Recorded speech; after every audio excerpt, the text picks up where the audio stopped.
मूल पर लौटते हैं। आप लोगों ने बहुत ही अच्छा जो है अपना अपना अनुभव सबको बताया, इससे सभी साथियों में नई ऊर्जा आई।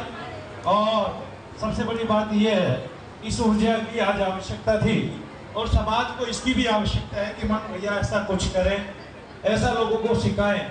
बहुत सारे लोग मुंबई से गुहार लगा रहे थे कि भैया जैसा हमें दिया आपने, ठीक है, कई मुंबई वाले ऐसा कह रहे थे कि जैसा हमें दिया आपने कि हम विशिष्ट हो गए, ऐसा सभी को देना, है ना। तो कहीं से करीम की आवाज आ रही है, कहीं से वकील की आवाज आ रही है और कहीं से किसी की आवाज आ रही है। तो कहीं पंजाब, कहीं गुजरात, कहीं राजस्थान, कहीं महाराष्ट्र और कोई जगह नहीं छूटती। आज इस भारत का कोना कोना, विश्व के अन्य देशों से आए हुए भक्तगण जो शनिधाम में साधना कर चुके हैं, कई बहनें यूएसए में भी रहती हैं जो साधना करके गई, कई एक दो इंग्लैंड वाले भी थे जो साधना करके गए इस बीच में। लेकिन आप लोगों ने अच्छी साधना की और मैं मानता हूं कि आप लोगों में से कौन कौन लोग ऐसे हैं जो लगातार भगवान से जुड़े रहे और लगातार साधना में रहे और साध्य की, आराध्य की पूजा करते रहे, सेवा करते रहे। हाथ फैल के जरा दोनों, बहुत अच्छे, तालियां बजा दीजिए इनके लिए, खुद ही अपने लिए खुद ही तालियां बजा दीजिए। कोई अन्य नहीं आएगा, आप साधागण ही रह जाएंगे, ठीक है। तो एक डॉक्टर साहब भी हमारे यहाँ आए हुए हैं, वो यहाँ बहुत कुछ देखते हैं, पूरी दुनिया को देखते हैं। डॉक्टर संजीव, आज वो पहली बार देख रहे हैं मनु भैया को ऐसे बैठे हुए। सबसे बड़ी बात, ये कुछ समय मैं आपको प्रश्नोत्तरी के लिए दे रहा हूं। किसी का कोई क्वेश्चन है मेरे साधक का, वो काम कर रहा है, काम नहीं कर रहा है, उसके सामने कोई ऐसी परेशानी आ रही है, वो मुझसे पूछे, मैं उसका जवाब आपको दूंगा ही दूंगा। तो माइक लेके घूमेंगे, किसी का कोई क्वेश्चन है तो वो पूछेगा, साधना आप होगी। जय शनि। जय शनिदेव गुरु जी। जय शनि। मैं पंजाब अमृतसर से हूँ। मैं संजीवनी साधना, माइक को सीधा करके ऐसे बोलेंगे, संजीवनी साधना कर, माइक को बेशक ऐसे बोलेंगे तो समझ में आएगा, सीधी आवाज जाएगी। मैं संजीवनी, हेलो, मैं संजीवनी। तो भाई या तो माइक दे दो बढ़िया सा, थोड़ा सा होता है। हेलो, हाँ जी। तो मैं संजीवनी साधना कर रहा हूँ गुरु जी। तो जब भी मैं साधना पे बैठता हूँ सुबह और शाम को, तो मेरे को फील होता है कि जैसे मेरा शरीर अपने आप सीधा हो रहा है। कभी कभी तो बहुत हल्का भी होता है, कभी कभी भारा भी होता है। तो ये क्या कारण हो सकता है? साधना आप जब आप लगातार करते हैं, निरंतर आसन पर बैठते हैं, सर आगे की तरफ गिर जाए तो ये समझो आपको निद्रा आ गई, तंद्रा आ गई। सर पीछे की तरफ गिर जाए तो समझो कि आपको बेहोशी छा गई, और सर सीधा रहे तो समझो आपकी साधना सफल हो गई। आप दीर्घ अवधि तक बैठते हैं, कुछ लोग बहुत कम समय बैठते हैं। मैं समय की कमी नहीं मानता है, आपकी जितना तीव्र संवेग होगा, पुकार जितनी तीव्र होगी, भैया शोर ना करें, शोर करने का समय नहीं है आपकी। और कोई नहीं आएगा इधर से चल के, क्यों आ रहे हैं आप इधर से? बाधा बनने कोई नहीं आएगा, इधर से कोई नहीं आएगा, यहां से आने मत दीजिए किसी को भी। किसी का मतलब तुम्हारी गुरु मां से नहीं है, क्या हंस रही है, मुंह फाड़ रही है?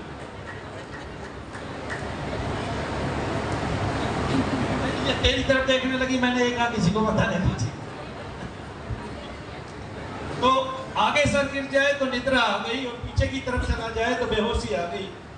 ये साधना का मूल आयाम है। आपको बेहोशी आ रही है, तंद्रा आ रही है, निद्रा आ रही है, ऐसा होना नहीं चाहिए, क्योंकि साधक को हर समय सजग रहना चाहिए।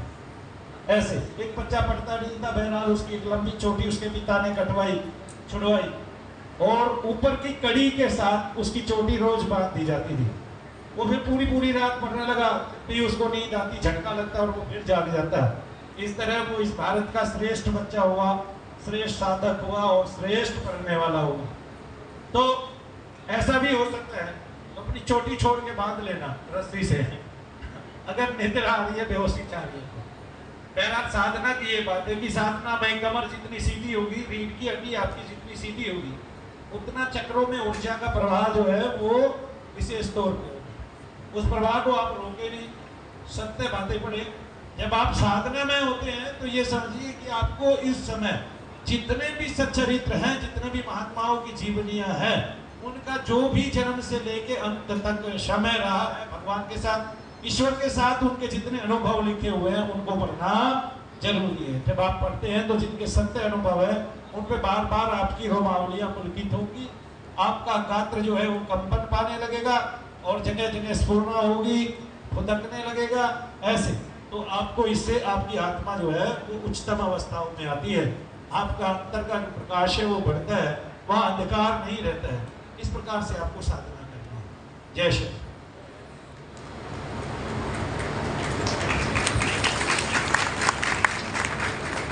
जी बताइए। गुरु चरण में कोटि प्रणाम। गुरु जी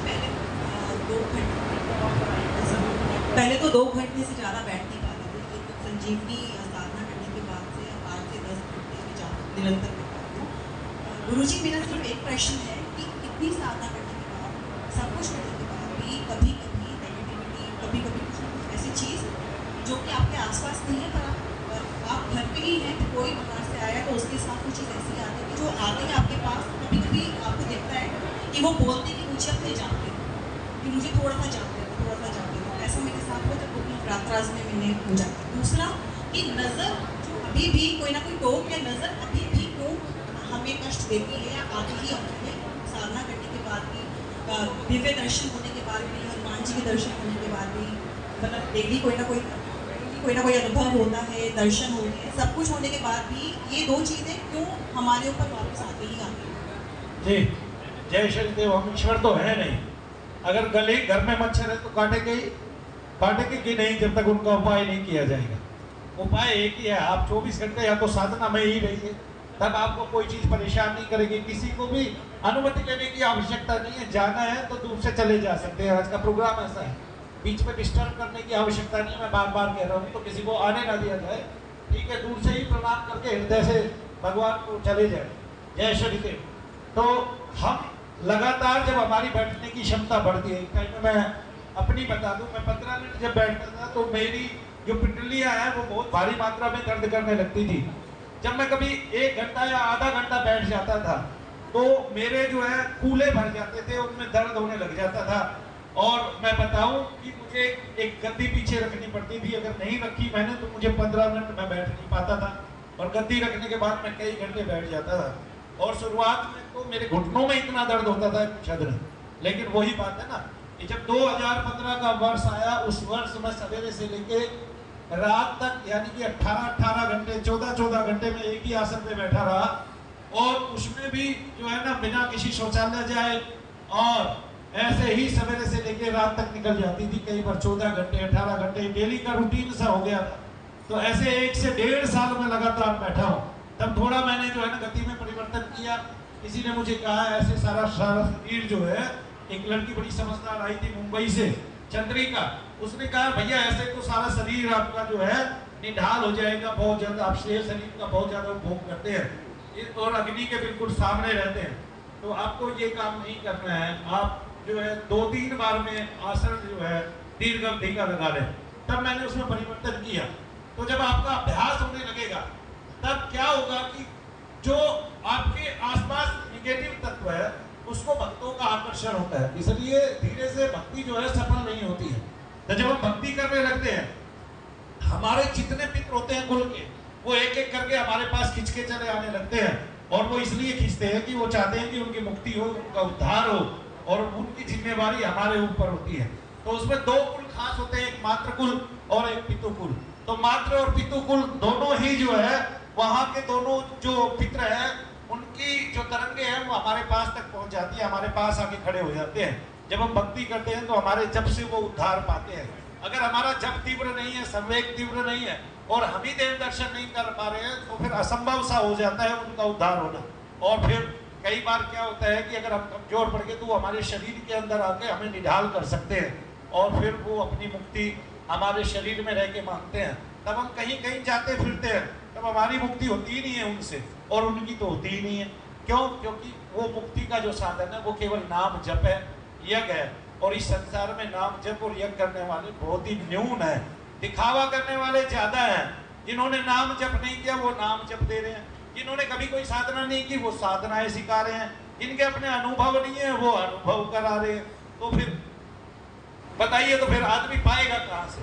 इसका अनुभव ये नहीं है कि ईश्वर दर्शन कहाँ होता है, कैसे होता है, किस श्रेणी में जाके होता है, आप तब की कौन सी भूमि पे होते हैं जब ईश्वर दर्शन होता है, या कितनी ऐसी कौन सी अवस्था आती है जब आप बहुत सारा जप कर रहे थे। अभी मैं आपको एक बात बता देता हूँ, क्योंकि गुरु से ही सब सीखते हैं, तो कोई बताने वाला नहीं है तो कौन सीखेगा। मुझे तो भगवान कराने वाले थे, मेरा तो कोई गुरु नहीं था भगवान के अलावा, ईश्वर के अलावा। मेरे तो गुरु ही वो थे। एक दिन एक देवी का दर्शन होता है, वो मेरे पीछे खड़ी थी, ऐसे बराबर बाजू में खड़ी थी, और वो मेरे दाहिने कान की तरफ जो है मंत्र जाप कर रही थी, और मैं खुद बहुत तेजी से मंत्र जाप कर रहा था, जो मंत्र मुझे आता नहीं था, जिस मंत्र को मैंने कभी भजा नहीं था, ऐसे। और मैं कभी बोलता भी था तो उसमें एक बार अटकता ही था, ऐसे जैसे मुझे याद होगा नहीं। फिर मैंने उस बीज का जो है ना, वो बीज मैं जाप कर रहा था, तो मैं अंधे और गूंगे बहरे लोगों का मैं जप कर रहा था उससे, और वो आ रहे थे, ठीक होते जा रहे थे, आ रहे थे, ठीक होते जा रहे थे। तब मैं देख रहा था कि मैं उस बीज की ओर प्रेरित हो गया हूँ। यज्ञ करने से मुझे उस बीज की अवधारणा मिल गई है, उस बीज की शक्ति मिल गई है, बार बार यज्ञ करने से। और मेरा कोई भी इतने सालों में कोई भी यज्ञ करने से कोई भी मंत्र, कोई भी देवता मैंने नहीं छोड़ा है जिनको मैंने ना भजा हो, और जिनके लिए मैंने हजारों टन क्या कहते हैं सामग्री का उपयोग ना किया हो। तो उन देवताओं ने भी खुल के दिया है और हमने लिया भी है। आज धाम की श्रेणी कुछ अलग हो गई है, बशर्ते जो हम जिस गति से चलते आए हैं, इसको मध्यम गति बोलते हैं, या बिल्कुल ये समझिए कि बहुत ही धीमी गति बोलते हैं, और मंद गति बोलते हैं। और मंद गति से चलने वाला कभी हारता नहीं, मंद गति से चलने वाले के अनुभव बहुत होते हैं। इसलिए किसी भी महात्मा के अनुभवों से हमारे अनुभव बहुत ज्यादा है, किसी भी संत के अनुभव से हमारे अनुभव बहुत ज्यादा है, क्योंकि हम जितने पैदल चले हैं इतने पैदल वो कभी चलते नहीं है। ऐसा कोई महात्मा है, कोई महारथी है जो इतना चलता है, क्योंकि ये चलने में मुझे 20 साल लगे हैं, यहाँ तक पहुंचने में मुझे 20 साल लगे हैं, और इन सब लोगों की निगेटिविटियां जांचने में मुझे 20 साल लगे हैं, और इनकी वैरायटियां देखने में मुझे 20 साल लगे। तो पहली नजर में कई बार हो जाता है कि पता चल जाता है। एक बहन यहाँ बैठी होगी जिसका नाम सरिता है, मोटी सी है, सांवली सी है। एक बार मैंने उसका जाप किया, 2 घंटे बाद उसको लगा, वो पहली बार आई थी, कि मैं ठीक हो गई। मैंने उसको बताया तो ठीक नहीं हुई है, तुझे सालों साल रहना पड़ेगा। क्यों? क्योंकि जो तेरे अंदर जो चीज है वो इतनी गूढ़ता से भरी हुई है कि उसने तेरा शरीर का कोई कण मुश्किल से छोड़ा हुआ है जिस पर उसका राज ना हो। फिर मैंने बताई है कि मन पे बुद्धि पे कैसे रहा। बहरहाल हम साधकों के क्वेश्चनों का जवाब दे रहे हैं, तो अगला क्वेश्चन है। गुरुदेव के चरणों में साधक है। गुरुजी, मेरा प्रश्न ये था कि हम लोग साधक हैं, तो अगर इसमें सुनने को मिलता है कि किसी ने कुछ कार्रवाई कर दी, कोई तंत्र क्रिया कर दी, तो ऐसे सिचुएशन में क्या होगा? और दूसरी बात ये कि आप मंत्रों को कोई बांध सकता है, जैसे उसको पता लग गया कि मंत्र करता है? मंत्र तो कभी नहीं बनता। आप ये जो आपके जो देवता हैं, जो क्षेत्रीय देवता है, यही बनते हैं, इनकी तरंगे बांधी जाती है। ना मंत्र बनता, ना कोई बड़ा देवता बनता। कोई कहता है आपकी हनुमान जी की सिद्धि बांध ली, वो मूर्ख है जो ऐसा कहता है। ना हनुमान जी की सिद्धि बंधे, ना सिद्धि कभी बंधे। और जो कहने वाला है वो लव कुछ तो है नहीं कि जो हनुमान जी को बांध लेगा इस तरह से। ये मूर्खता है कि आपकी कोई सिद्धि बंध गई, क्योंकि आपको सिद्धि मिली नहीं थी। जैसे मैंने कभी किसी से पूछा नहीं मेरे पास क्या है क्या नहीं है, आप भी कभी मत पूछना कि आपके पास क्या है और क्या नहीं है। बस एक ईश्वर के नाम में विश्वास रखना। मेरी गारंटी है, मेरा उत्साह है, मेरा संकल्प है, आपका भी संकल्प होगा। आप जो चाहेंगे, जैसा चाहेंगे वैसा कर पाएंगे आपके संकल्प से। आप चाहेंगे आपके यहाँ बराबर में एक देवता खड़ा है, वो देवता इस आदमी के शरीर में घुस जाए, इसकी चीजों को मार लगाए, आप दिन एक दिन ऐसी सृष्टि कर पाएंगे मनो भैया की तरह। मैंने ऐसी सृष्टि बहुत की है। ये शुरुआत ही मैंने की थी दूसरे लोगों में आपका पदार्पण कराना, दूसरे लोगों में आपको लेके जाना, और लोगों के अंदर जो निगेटिविटी है उनके शरीर पे उनको धसा के मार लगाना। और अब लेकिन मैं ऐसा नहीं करता हूँ, और दूसरों की सिद्धियां खोलना, ये सब जो है ये एक न्यूनता के कार्य है। लेकिन मैंने ये इसलिए करके दिखाए थे क्योंकि संसार इससे आपको जानता है, ताकि संसार को पता चल जाए कि भाई मनु भैया आ चुके हैं, ठीक है, और अब आपको चोट पड़ेगी ही पड़ेगी। यानी गुरुजी कोई मंत्रों को बांध नहीं सकता, अगर वो जान भी ले तो आपकी मंत्र शक्ति कभी नहीं बनती, आपकी कोई गद्दी नहीं बनती। ये सब कहने की बात है। एक बात बताइए कि क्या कहते हैं, मानो भैया 20 साल से काम कर रहे हैं, हर रोज काम कर रहे हैं, ये गद्दी वाले जितने भी अमावस्या को लगाऊंगा, मंगल को लगाऊंगा, शनिवार को लगाऊंगा, वो कानपुर में अमावस्या को खरपन योग में रोजाना हवन करता है। अरे भाई ये तो नीचता का कार्य है, नहीं समझे आपको करना क्या है ये तो देखिए, आप परिपूर्णता में रहिए। मेरे लिए सारे दिन भगवान के, ना मेरा कभी भगवान बना ना मेरी गद्दी बनी, और मैंने जिस भगवान को चुना उसको लोग केवल एक ग्रह मानते हैं, कुछ और मानते ही नहीं है। और चुना भी क्या, मैं तो उन्हीं की शक्ति से, उसी दिन जिस दिन उसने मुझे चुना, जिस दिन उसने मेरा हाथ पकड़ा, उस दिन कबीरदास जी फैल हो गए। क्यों फैल हो गए? 15 रुपए की तस्वीर की आंखों से 2 रश्मियां निकली, मस्तिष्क में समा गई, और उसके बाद हमने भी बहुत सारी स्तुतियां लिखी। हालांकि हम उनकी होड़ नहीं कर सकते, उनकी सृष्टि नहीं कर सकते, लेकिन कोई कहे वो परमेश्वर है, मैं उनको एक सच्चा संत मानता हूँ, सच्चा आदरणीय भक्त मानता हूँ। अब आज जनता है कह रही है, कल को तुम हमारे भक्त बहुत सारी गणनाएं कर लेंगे, मैं जाऊंगा कोई कह देगा जी मनु भैया के तो फूल हो गए थे शरीर के, वही हो जाएंगे, ठीक है कि नहीं? अरे भाई शरीर को जब जलाया जाता है तो जिन हड्डियों को, जली हुई हड्डियों को आप जो है ना, और रात को आप भरते हैं, उसको फूल ही बोलते हैं। वही फूल आधे मुस्लिम लेके आधे हिंदू लेके, ये कहना गलत है कि वो किस फूल में कन्वर्ट हो गए, यही बता दीजिए कि वो तो फूल बन गए थे। ये सृष्टियां गलत है, हालांकि उन्होंने तो कहीं नहीं लिखा, उनके किसी भक्त ने लिखित में भी नहीं दिया, ठीक है, प्रमाण भी कोई नहीं है। परमेश्वर होने का प्रमाण केवल भगवान कृष्ण के पास है, क्योंकि उन्होंने गीता जैसा ग्रंथ इस भारत को दिया है। वे 700 श्लोक इस मानव जीवन का उत्थान करने वाले, कल्याण करने वाले, ईश्वर को बताने वाले हैं, आपकी आत्मा का पता बताने वाले हैं। इसके अलावा मैं कुछ नहीं मानता, और बहुत सारी चीजें मैं जानता हूँ, अपने भक्त को मैं उतना ही बताऊंगा जितना मैंने पाया है। जय श्री।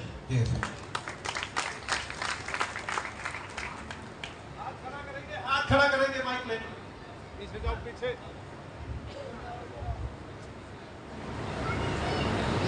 गुरुजी जब कोई मंत्र सिद्ध होता है तो उसकी क्या निशानी होती है, मंत्र सिद्धि होती है?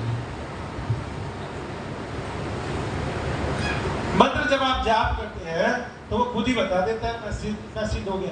कैसे पता चलता है ये मैं बताता हूँ आपको। जो जो विचार आता जाता है वो विचार पहले से निश्चित होता है, वो सत्य होता जाता है। आपके साथ रोजाना चमत्कारों की सृष्टि होती जाती है, आप जैसा सोच रहे हैं वैसा ही हो जाता है, तब मंत्र सिद्ध हो। आपको स्वप्न में भी सत्य दिखाई देता है, स्वप्न में भी आपको दूसरों की बातें भी दिखाई दे जाती हैं, दूसरों की चीजें भी दिखाई दे जाती हैं, और सबसे बड़ी बात ये आपको अपने घर में जो भी आता जाता है उसका पता चल जाता है। आपके घर में आगे आगमन कैसा रहेगा, आगामी वर्ष कैसे रहेंगे, वो भी पता चल जाता है। तो आपको जब ऐसा होता है तो भगवान आपको एक एक चीजें दिखाते हैं, और सबसे बड़ी बात वो हाथ पकड़ लेते हैं, और वो शत्रु सूदन है तो शत्रु को पकड़ते नहीं, आपके शत्रुओं का वो विनाश करते हैं, शत्रुओं को वो ठिकाने लगाते हैं, और आपकी मनोकामना सिद्ध करते हैं। तो आप जैसा चाहते हैं वैसी सृष्टि कर पाते हैं, यही मंत्र सिद्धि के लक्षण है। ईश्वर आपको बारंबार जो है वो अपनी तरक्की देता रहता है। आप जिस संत का भक्त का नाम लेते हैं आपको उससे आशीर्वाद मिलता रहता है। ईश्वर को पाने का यही लक्षण है कि आपने एक संत को पुकारा, तुरंत उसकी धारा आपसे जुड़ गई, आप उससे संवाद कर पाते हैं, आप उससे बातें कर पाते हैं, और आप अपने मन को यानी कि एक ऐसे योग से जोड़ लेते हैं जिसमें आपका विवेक बढ़ता ही जाता है, चीजों को गहराई से समझने लगते हैं। ये ईश्वर की प्राप्ति की निशानी है।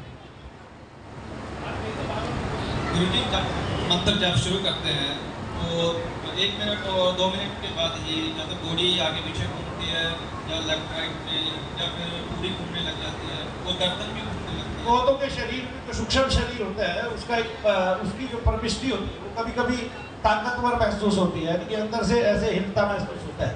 तो एक शरीर के अंदर लिंगीय शरीर है, आपके कई शरीर है, सूक्ष्म शरीर है, तो वो ऐसे हिलते रहते हैं। तो वो जो है आपको इस शरीर का वेग है, वैसे भी प्राण से वेग है, नाद ही चलता रहता है। अगर आप उसको सुनते हैं तो उससे भी आप में परिवर्तन आता है। ये तो कोई बड़ी बात है।